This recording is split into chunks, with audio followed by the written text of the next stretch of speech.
You're infertile, Corinne. You can't give me a family. Brendan delivered the verdict over breakfast. He didn't look up from his oatmeal, his voice as flat and gray as the Chicago sky outside our window.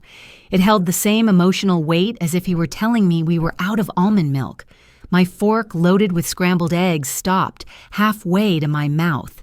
It hovered there, a perfect, trembling monument to the moment my life split in two. For 3 months this had been building. 3 months of him flinching if my knee brushed his under the sheets. 3 months of him sleeping in thick gray sweatpants and a hoodie, armored against my touch. 3 months of client emergencies that kept him at the office until I was asleep, and early morning gym sessions that got him out of the house before I woke up. He'd been showering at the gym exclusively. The water pressure here is terrible, he'd claimed last week, ignoring the dual rain head shower we'd spent a fortune on. I'd tried to rationalize it. He was stressed about his promotion at Vantage Solutions. We were both on edge from 2 years of trying to conceive, of thermometers and schedules and intimacy that felt like a chore. I told myself this was just a phase, a rough patch. I was wrong. This was a demolition. What? I managed to say. The word was dry, brittle. I said, "You're infertile," he repeated, finally looking at me. His eyes were cold, assessing. "You're barren. It's not going to happen for us. If you're watching this video, tell me where you're from or what time it is for you." The fork clattered against my plate, the egg spilling onto the placemat. How do you know that?" I whispered, my insides turning to ice. "I had some tests done," he said, pulling out his phone. He swiped twice, then angled the screen toward me.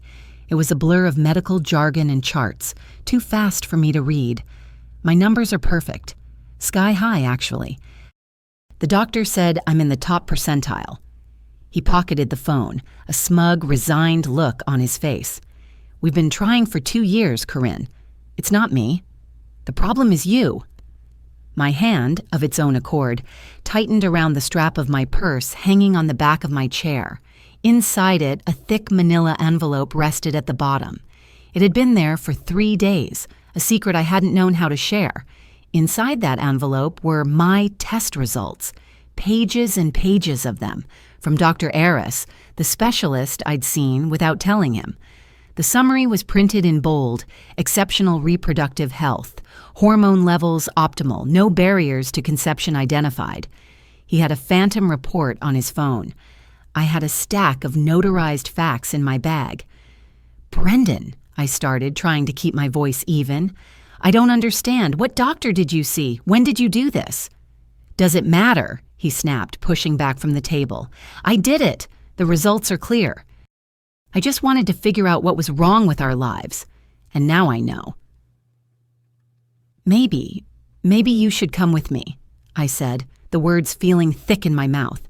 "I have an appointment with a specialist, Dr. Aris. We could go together, review everything." Brendan actually laughed. It was a short, sharp, ugly sound. "A specialist? Why? So I can sit in a sterile room while some guy in a white coat tells you what I'm telling you now?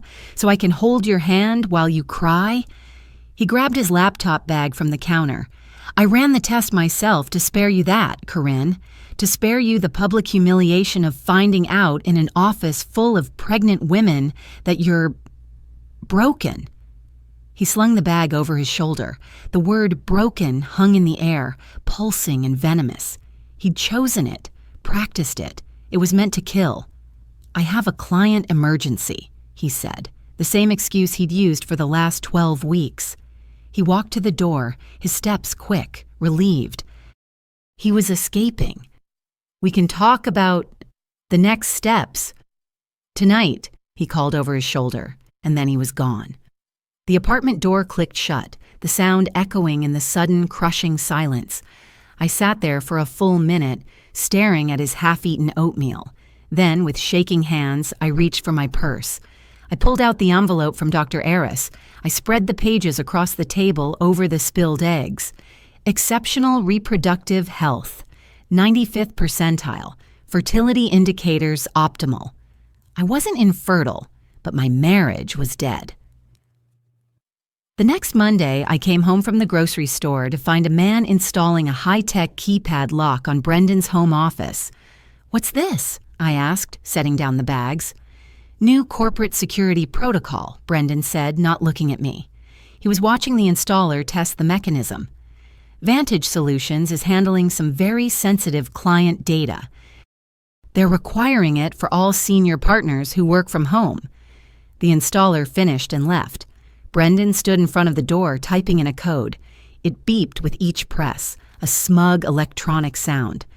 "You won't be able to get in, obviously," he said, testing the handle. It was locked tight. "Confidentiality, you understand." I understood. I understood that for 5 years, that office had been our office, where I paid the bills and he worked on presentations. Now it was his fortress. I nodded, my face a perfect mask of beige understanding. "Of course. Client security is important." He gave me a tight, satisfied smile. "Exactly." He went inside and the door snicked shut. A moment later, I heard the faint, muffled sound of his voice. He was on the phone, his tone low and warm. It was a voice he hadn't used with me in months. 2 weeks later, Chicago was paralyzed by a blizzard. The wind howled against our windows, and the snow piled in drifts against the building. The city had issued a stay-at-home warning. Brendan's phone rang at 8 p.m. He looked at the screen, and his entire body tensed. "I have to take this," he muttered, grabbing his keys. "Brendan, it's a blizzard. You can't go out." "I'm not going out. I'm going to the car. The reception is better in the garage." It was the thinnest lie he'd ever told. We had perfect reception. I watched from our third-floor window as he tramped through the snow to the underground garage entrance. 10 minutes later, I saw his car's headlights flick on. He wasn't driving. He was just sitting there, engine running. I watched him for 40 minutes. He was talking, gesturing wildly with one hand, then slumping against the steering wheel, then sitting up and talking again. He was agitated, passionate. Worried about carbon monoxide in the enclosed space, I bundled up, grabbed his heavy parka, and went down. The garage was freezing. I walked up to the driver's side window. He was so engrossed in the call, he didn't see me until I tapped on the glass. He jumped, his face contorting in pure, undiluted rage. He held up one finger. "Wait," then angrily turned his back to me, pressing his head near the glass on the other side.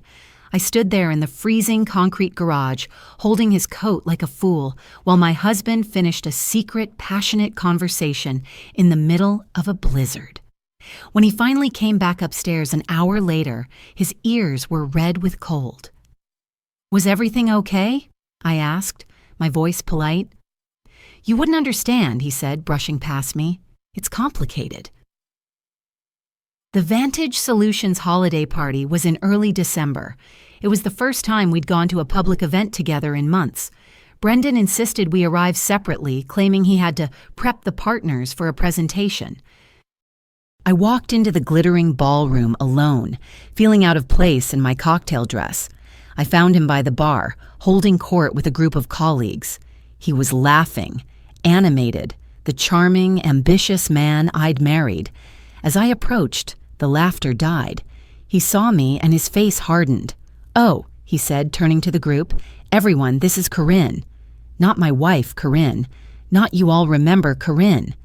Just Corinne." Like I was a distant cousin or a new intern. A few people mumbled awkward hellos. I saw Morgan, a senior manager known for her brutal efficiency and icy demeanor, look from Brendan to me. Her eyes, usually sharp and dismissive, softened for a fraction of a second with something that looked like pity. She gave me a curt nod, then turned back to the bar. I spent the rest of the night standing near a sad-looking poinsettia, sipping wine I didn't want, watching my husband network as if he'd come alone. He never looked my way once. I had been publicly downgraded from partner to acquaintance. The gaslighting began in earnest after the party. He started accidentally leaving his laptop on the kitchen counter, open to his browser. The first time, the search history was visible. Coping when your wife is barren. Childless life acceptance. Signs of irreversible female infertility. He wanted me to see it. He was building a case not just for himself, but for me. He was trying to break me down to make me believe his lies so completely that I would be the one to suggest we end things. A few days later, I found a book on his nightstand. A Different Path, Finding Joy After Infertility. A bright pink bookmark was stuck in the first chapter. It was insulting. It was clumsy. And it was working. Not in the way he thought. I never believed his lie. But it was hardening my heart, forging my quiet, polite sadness into something cold and sharp. If Brendan wanted a broken wife, I would give him an Oscar-worthy performance. The next night, when he was in his fortress, I sat at the dining room table with my own laptop. I opened my browser and began my own search. Best IVF clinics in Chicago. Cost of fertility treatments, Illinois. Support groups for infertile women. I made sure to leave the tabs open. I cleared my real search history. Top divorce lawyers, Chicago. How to track hidden assets. Signs of a cheating husband. And left only the performance. He came out for water around 10 p.m. I quickly shut the laptop, but not before he saw the screen. "Corinne, what are you doing?" he asked, his voice laced with that fake, pitying tone. "Just looking," I whispered, wiping away a non-existent tear. "I just thought, maybe there's some hope." "Oh, honey," he said, patting my shoulder. It was a condescending, impersonal gesture. "We talked about this. The tests were conclusive. Don't torture yourself." "I know," I sniffled. "You're right." He nodded, satisfied. "It's best to just accept it." He got his water and retreated to his office, the keypad beeping his exit. I smiled at my dark laptop screen. "Oh, I'm accepting it, Brendan. All of it." My performance escalated. I went online and ordered a stack of glossy brochures from high-end adoption agencies. "Building Your Forever Family," one cover read, over a picture of a smiling, multicultural couple. I left them on the coffee table, tucked partially under a design magazine, as if I'd been reading them in secret. I came home one afternoon to find Brendan sitting on the sofa, flipping through one. "Corinne," he said, holding it up. "I'm sorry," I said, faking a blush. "I was just curious." He stood up and walked over to me. He put his hands on my shoulders, his face a mask of profound, sympathetic understanding. "No, this is good," he said slowly, as if speaking to a child. "It's good that you're being practical, that you're accepting reality and looking at other options." "You really think so?" "I do. It's a mature way to handle this." He patted my head. Actually, patted my head. "I'm proud of you for being so strong." I had to bite the inside of my cheek to keep from screaming. My masterpiece was the support group. I found one online, Fertility Journeys, meeting every Wednesday in a church basement. I went. I sat in a circle of women whose pain was real, visceral, and heartbreaking. And I lied. "I just found out," I told them, my voice cracking at the perfect moment. "My husband, he's trying to be supportive, but I can see the disappointment. He wants a family so badly, and I'm broken." They were wonderful. They hugged me. They shared their stories. They offered me tissues and told me I wasn't alone. I felt like the worst person on earth using their genuine grief as a prop, but I needed the alibi.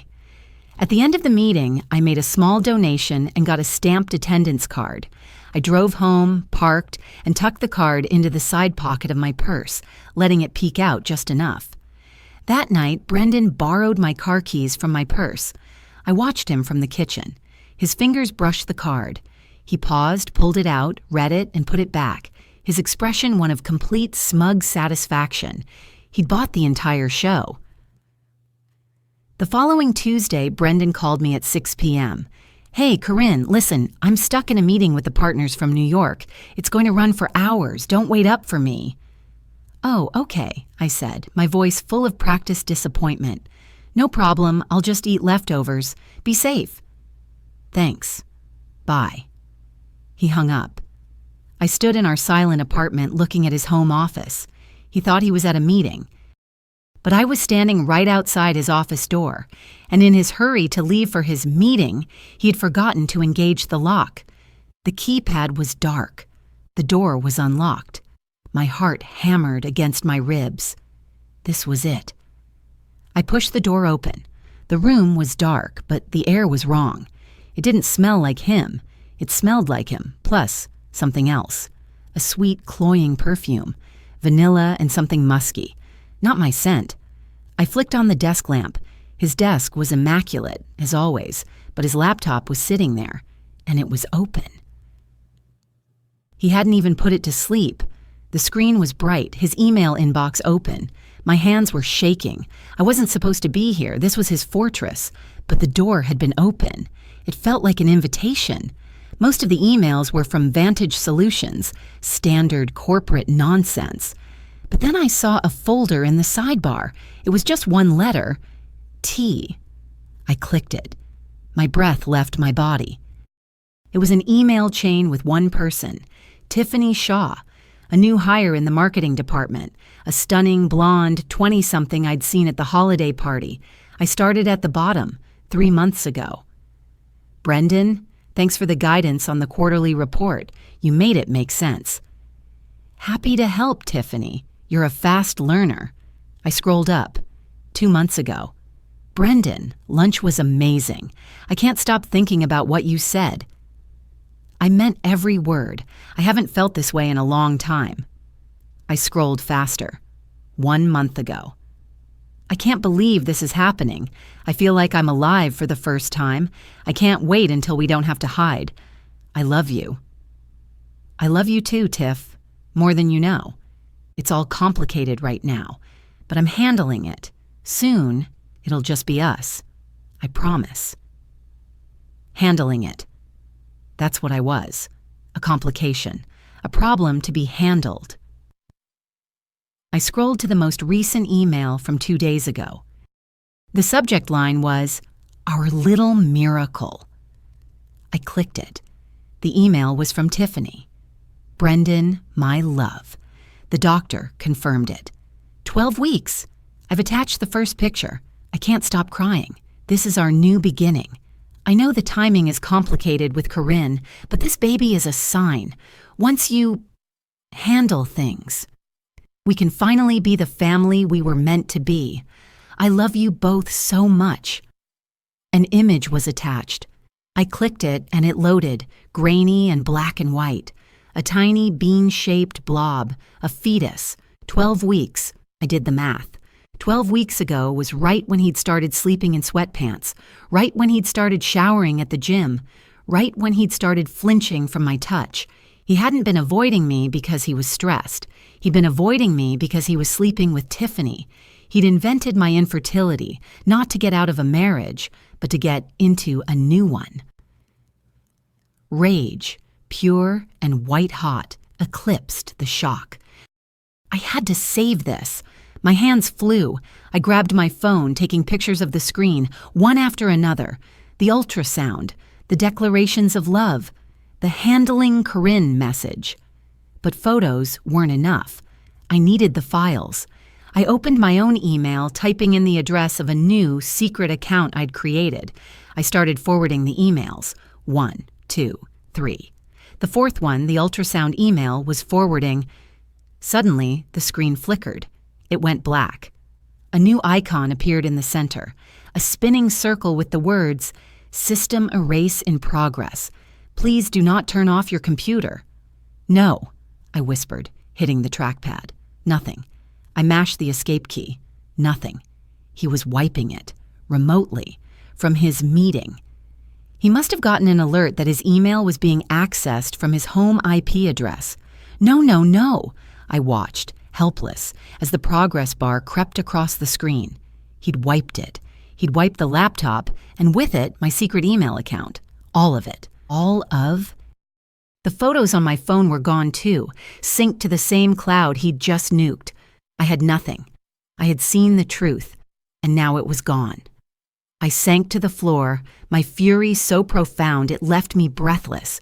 I had the truth, but I had no proof.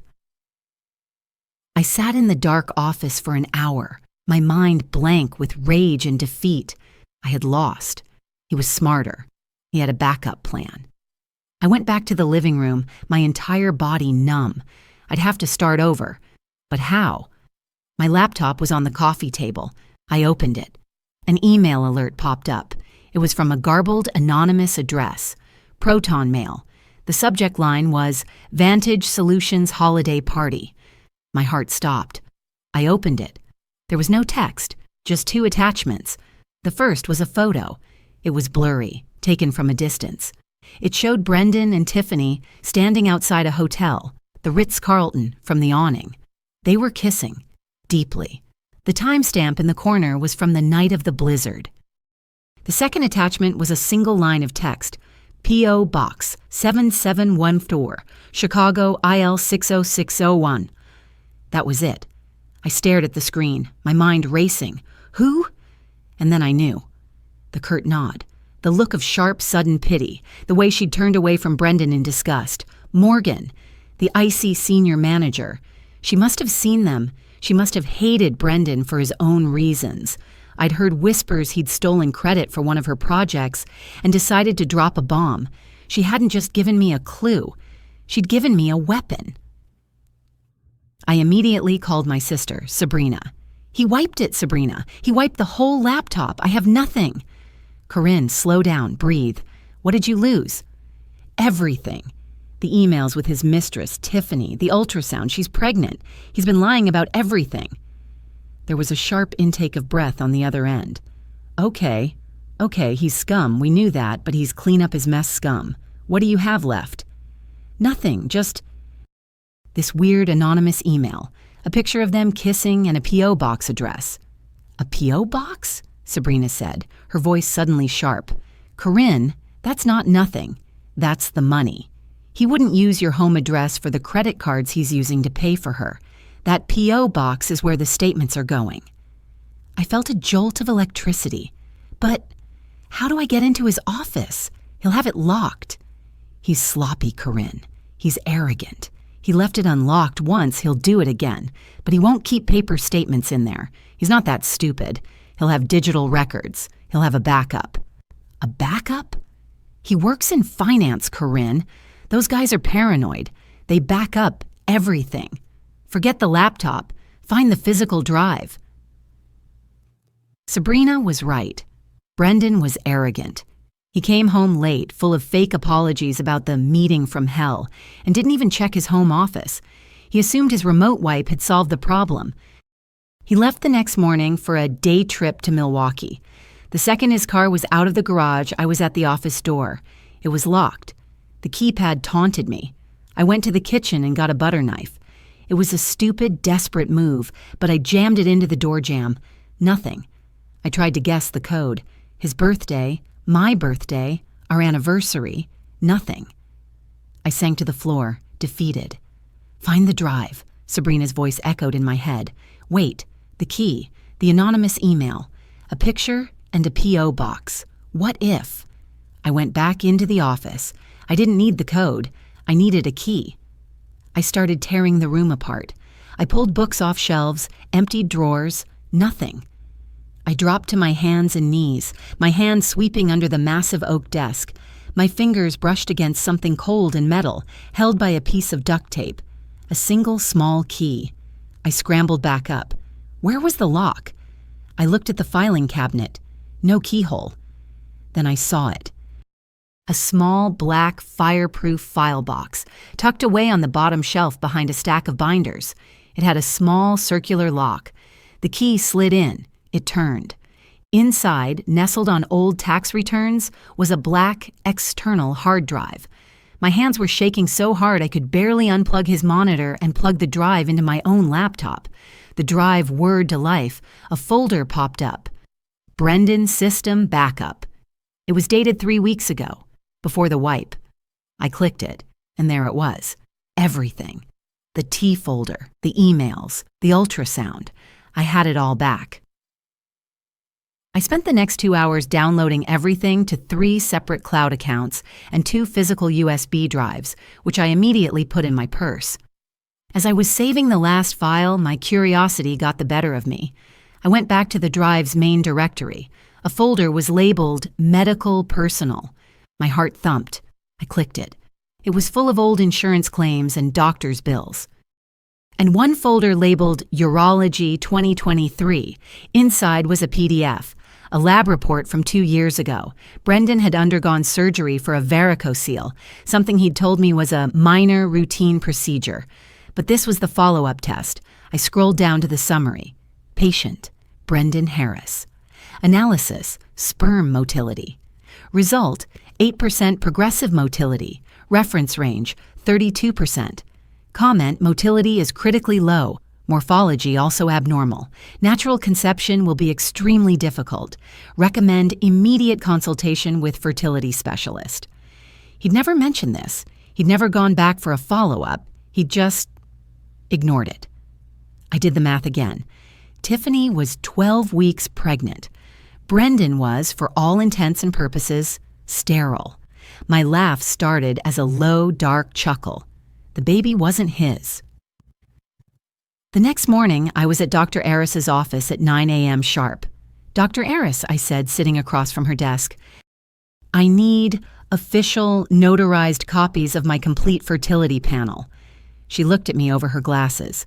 Corinne, is everything all right? This is an unusual request. My husband, I said, my voice steady, has created a false narrative about my health. I need to correct it. Officially. She nodded slowly, a look of profound understanding on her face. I see. An hour later, I left with a thick, sealed envelope stamped with her official seal, containing 5 notarized copies of my exceptional fertility report. I went to a print shop. I printed everything from the external drive. The emails between Brendan and Tiffany, the ultrasound photo, the credit card statements from the P.O. box, which thanks to Morgan, I'd been able to access online. Thousands spent at lingerie stores, 4-star restaurants, and a hotel near O'Hare. And finally, Brendan's own critically low motility report. I bought a 1-inch black binder and a set of divider tabs. I assembled my truth binder. Tab 1, my fertility, Dr. Aris's reports. Tab 2, his fertility, Brendan's urology report. Tab 3, the affair, the emails. Tab 4, the pregnancy, the ultrasound. Tab 5, the cost, the credit card statements.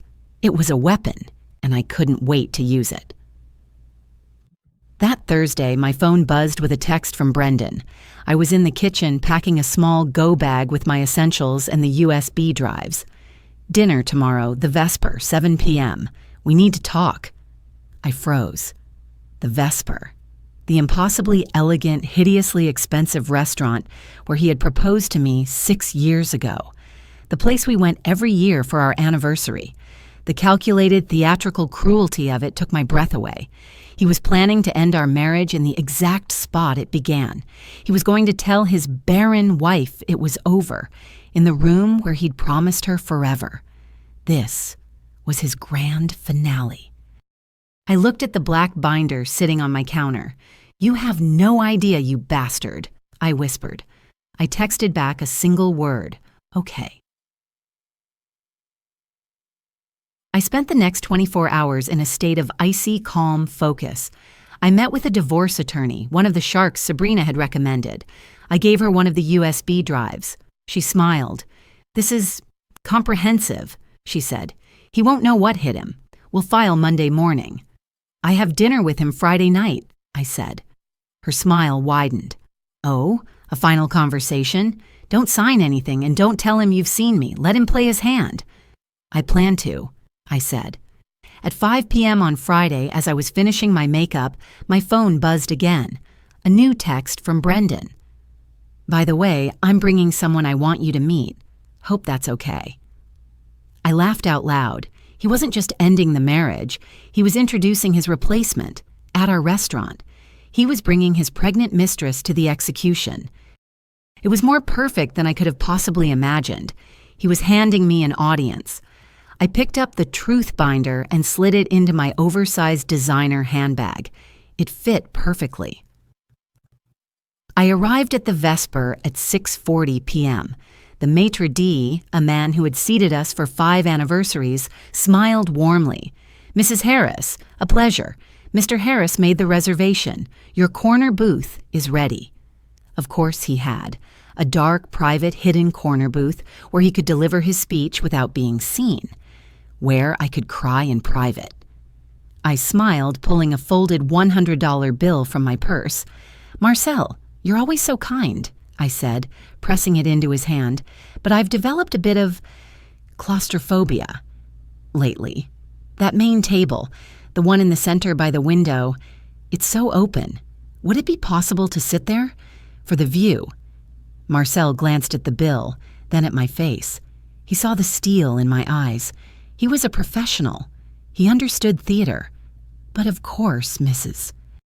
Harris," he said, pocketing the bill. "The view is much better from there. Right this way." He led me to the most visible table in the entire restaurant.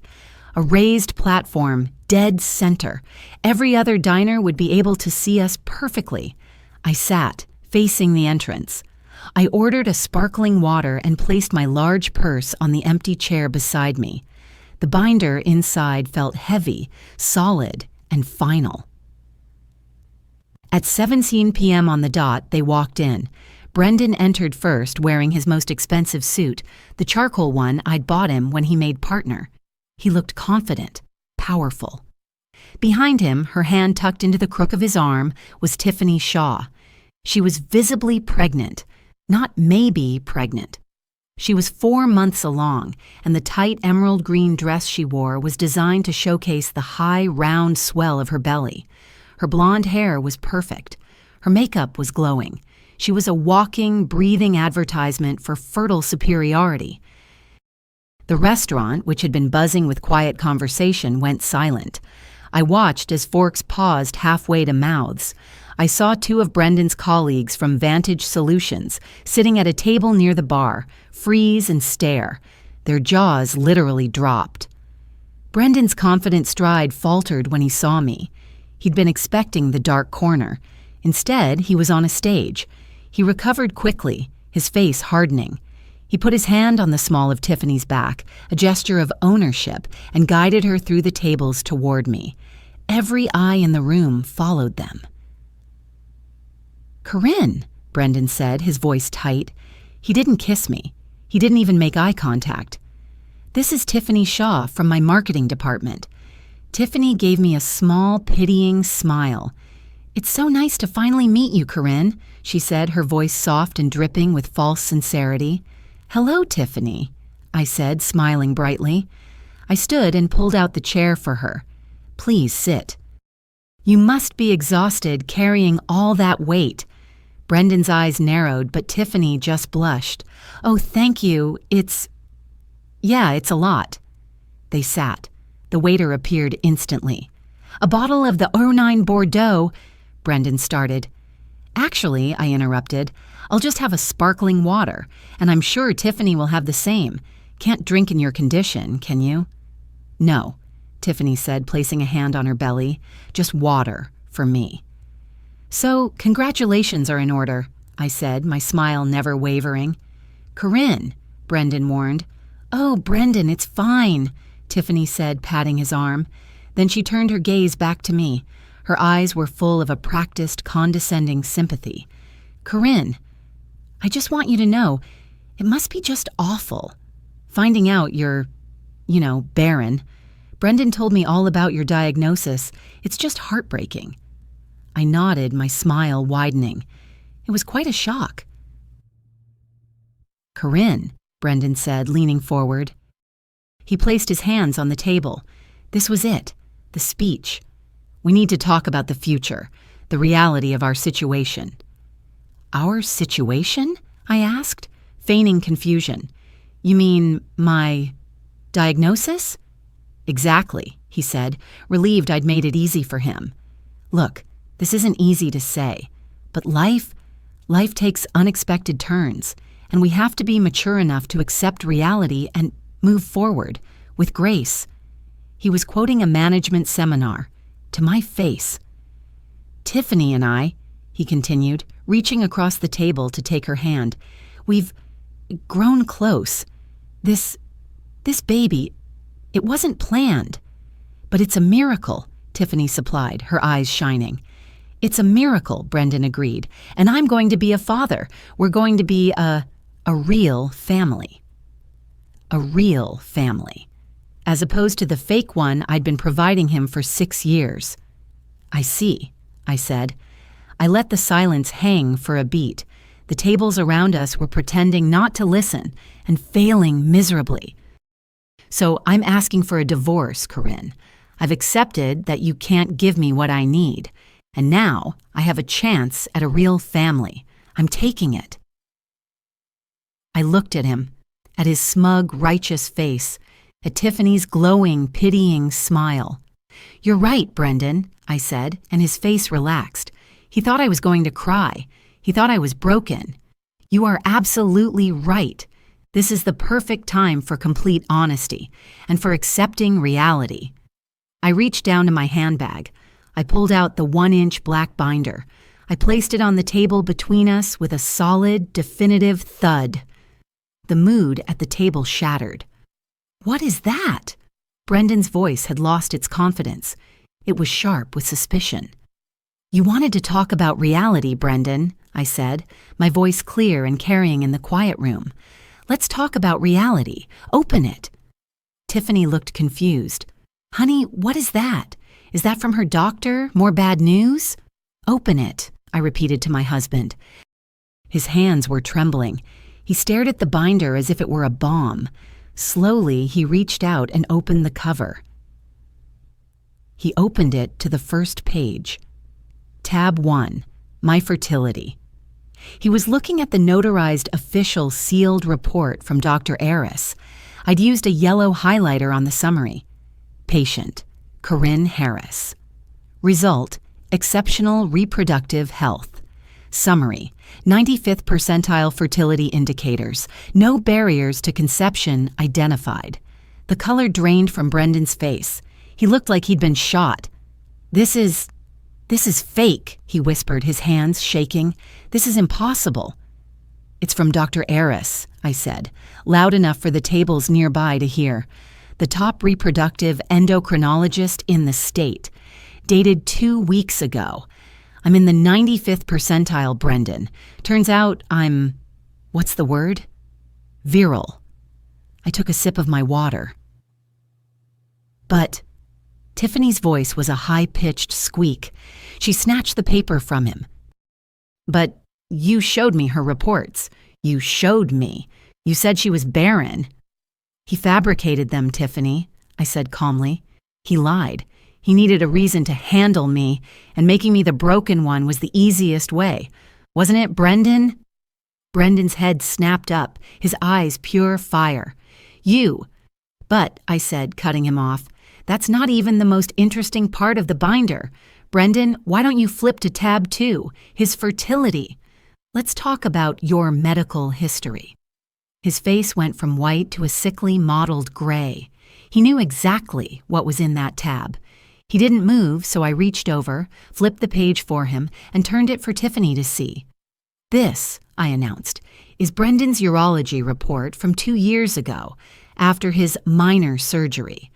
Pay attention to the highlighted part, Tiffany. She leaned over, squinting.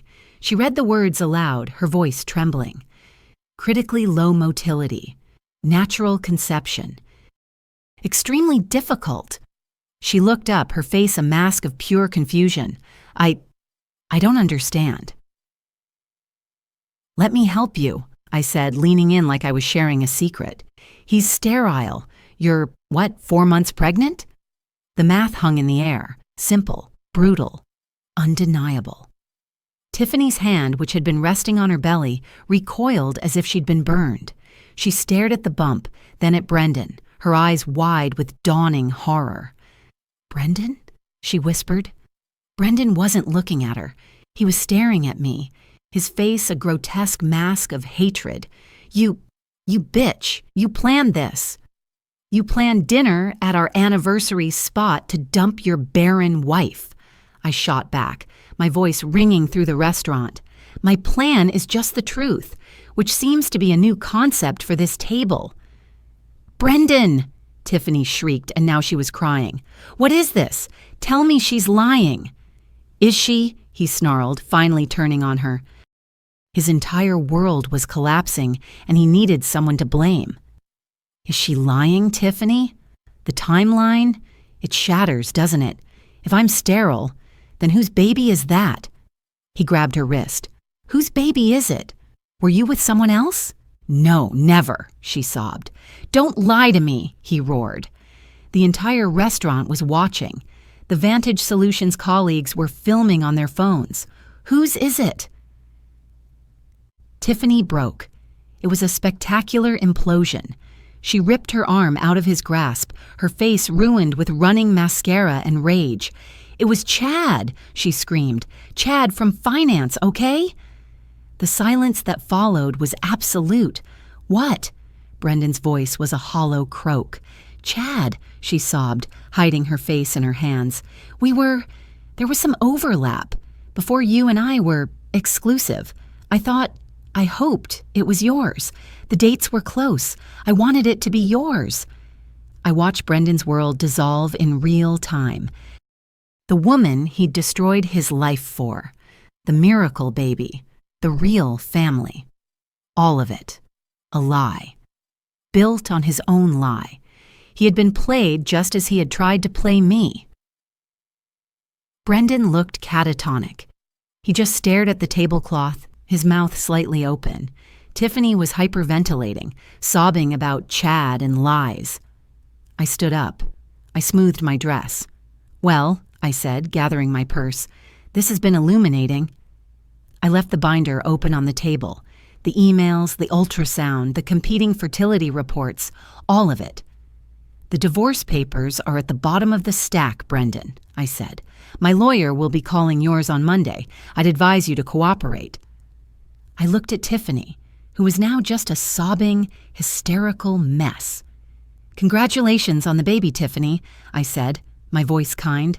I'm sure Chad will be thrilled to hear the news. I turned and walked away. I didn't run. I walked, my heels clicking decisively on the marble floor. As I passed the Maitre D's station, Marcel caught my eye. He gave me a slow, almost imperceptible nod of profound respect. I pushed open the heavy glass doors and stepped out into the cool, clean Chicago night. I had never felt so free.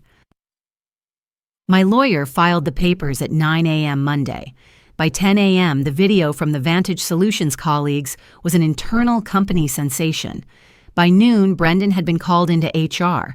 He was fired by 3 p.m. Conduct unbecoming was the official reason. Morgan, I heard, had personally overseen his exit interview. The divorce was a bloodbath. Brendan, humiliated, unemployed, and facing a paternity scandal, had no fight left in him. My lawyer used the faked medical reports, the public humiliation, and the mountains of financial infidelity as leverage. He agreed to everything. I got the apartment. I got the savings. I got 2 years of significant alimony. He signed the papers in his lawyer's office, looking gray and defeated, a man who had lost a war he'd started. Tiffany disappeared. I heard through the grapevine that she'd moved back to her parents' house in Indiana. Chad, from finance, as it turned out, was married. He denied everything and kept his job. 6 months later, I was watering plants on the balcony of my new apartment in Lincoln Park. I'd sold the marital prison and found a bright, airy place with a view of the lake. I was on my way to a gallery opening that night, a favor for Sabrina. That's where I met Nolan. He was an architect, funny and kind, with eyes that actually saw me. He didn't talk about legacy or numbers. He talked about light and space and how to build things that last. On our third date, I told him everything, the whole ugly, insane story. He listened, his expression unreadable. When I finished, he was quiet for a long moment. Then he threw back his head and laughed. A deep, genuine, beautiful laugh. "So wait," he said, wiping a tear from his eye. "He called you Barren while he was sterile, and his mistress was pregnant with another guy's baby?" "That's the summary, yes." "Corinne," he said, taking my hand, "that is the greatest story I have ever heard. You're a legend." Our relationship was built on honesty. His phone sat face up on the nightstand, unlocked. He didn't have a home office. He just had a sketchbook, and he showed me all his designs. It was easy. It was clean. A year after the divorce, my phone rang. An unknown number from Boston. I almost didn't answer. "Hello?" "Corinne?" My blood ran cold. It was Brendan. His voice was thin, hollow. "What do you want, Brendan?" I heard you were doing well. I'm in Boston, working at a smaller firm. It's fine. Good for you. Why are you calling?" There was a long, static-filled pause. "She had the baby," he whispered. "Tiffany. She had it. A boy. It was Chad's. He denied paternity. She tried to trap me, Corinne. She tried to make me raise another man's child." I looked out my window at the sparkling blue of Lake Michigan. I felt nothing. No anger. No pity. Just distance. "Like you tried to trap me with fake infertility," I said. It wasn't a question. "I know," he cried, his voice breaking.